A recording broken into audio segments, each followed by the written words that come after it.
Hey everybody, this is Mason from Triple Crown Golf Cars, and today I will be teaching you how to replace the lead acid batteries in your golf cart. This car here is a Club Car DS, and as you can see, it is a 48 volt drive system. What I'll be doing in this video also applies to 36 and 72 volt as well. So, before we get started, obviously shorting battery terminals, it's never good, so I would use something with rubber on the end of the handle or battery wrenches that you can buy. Or you can use a regular wrench. Be very careful and try not to short between these battery terminals here. Another thing, battery acid that's in these batteries is very harmful and it'll burn you pretty much instantly if it touches your skin and will mess up your clothes and or the paint on your car. So be very careful in the case of you getting it on you. Baking soda and water mixed together actually will neutralize the battery acid. So first thing you're going to need to do is remove the battery hold down nuts. These are 5/16 stainless steel nuts, and the socket size you'll need to remove these is either a 9/16 or a 1/2 inch, and I'll go ahead and do that real quick. Okay, now you can see that we've got all our battery nuts removed here. All out through here.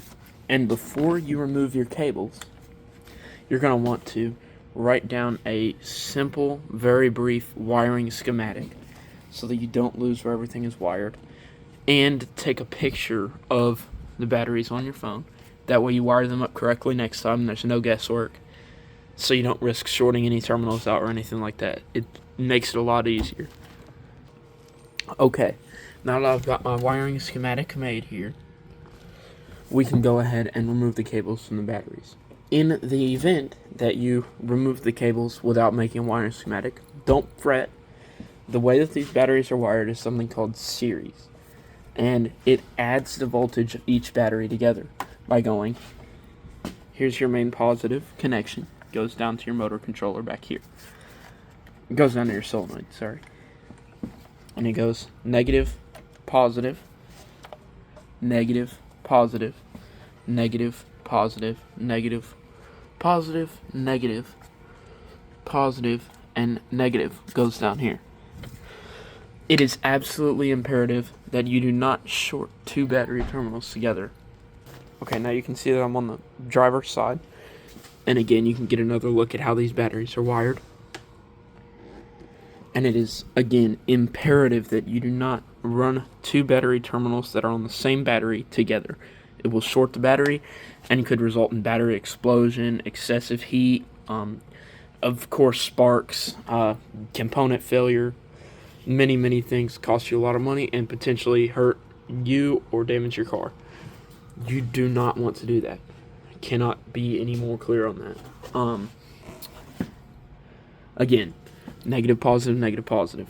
That's just the way it goes all the way until you get to the main negative, in which you're going to run back to your motor controller. And how you're going to route accessory wiring. When you take your battery cable off for this accessory wiring, you're going to zip tie this together. So now you know that this goes onto this terminal. And it's much easier to keep all your wires together that way. If you don't have a zip tie, you can use a bolt. You can use really anything that'll hold your wires together long enough for you to get the new batteries in there and get them set on that post.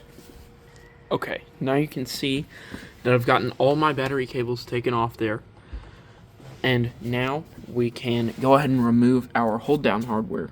This hold down hardware can be anywhere from a 1/2 inch to, again, a 9/16 or even a 5/8 socket size that you'll need. So you really just have to look at what specific car you have and see what kind of J-bolts it has on it and what hardware you'll have to use to take those off. Okay, now you can see that I've gotten this hardware off, and you should be able to just pull your battery hold downs off just like that, take them off, and do that with all three. Alrighty, now that I've got these hold downs off, we're gonna go ahead and pull all these batteries out of here. Now, these batteries weigh about, 8 volts weigh about 75 pounds apiece, and so they are pretty heavy. and you may need help getting them out of there. But yeah, we're just going to go ahead and pull them out of there.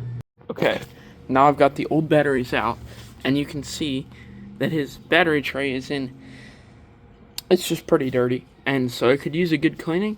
I'm going to take it out there and clean it, but first, these J-bolts here are in pretty rough shape.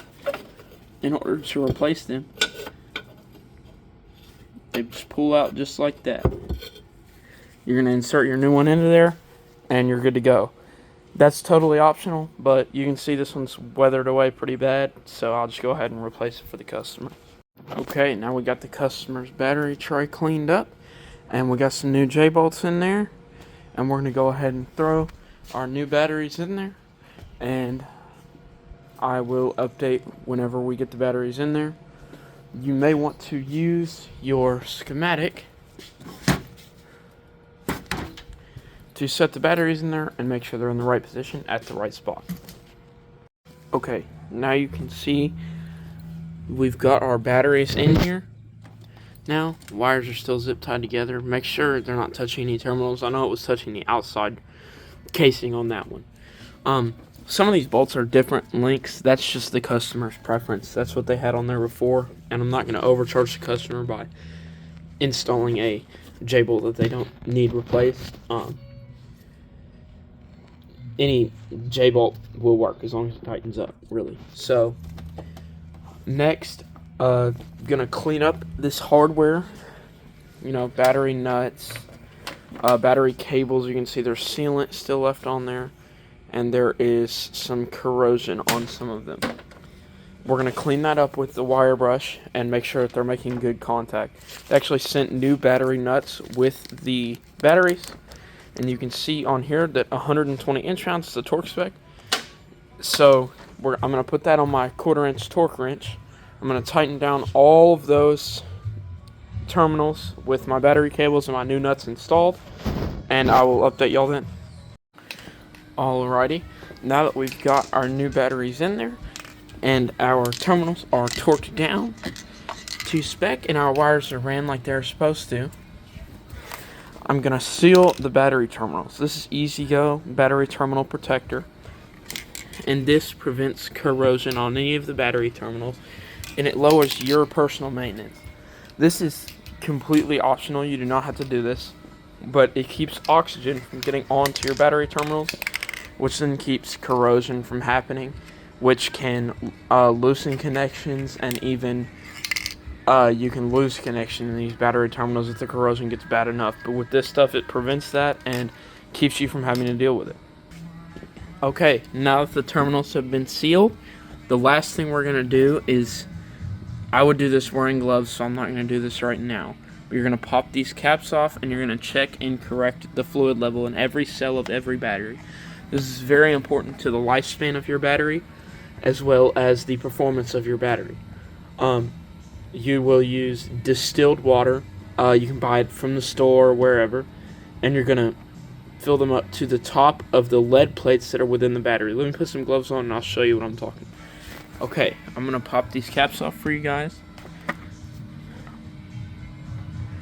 You can see that these batteries are filled perfectly. They have water in them. And if you look down in here, you can see those lead plates down in there, those groovy lines. The water should be right up on top of that. Do not fill it up to the neck. That's the mistake a lot of people make. And it will overflow as you're charging it and get battery acid everywhere. Do not do that. Like I said, you can see it's just barely over the plates there, and that's the perfect filling on this battery so far. You need to check every cell of every single battery and correct it as needed. After that would be the end of your battery installation. I hope this was helpful, and I hope you have a great rest of your afternoon, and I hope that your car continues to perform great.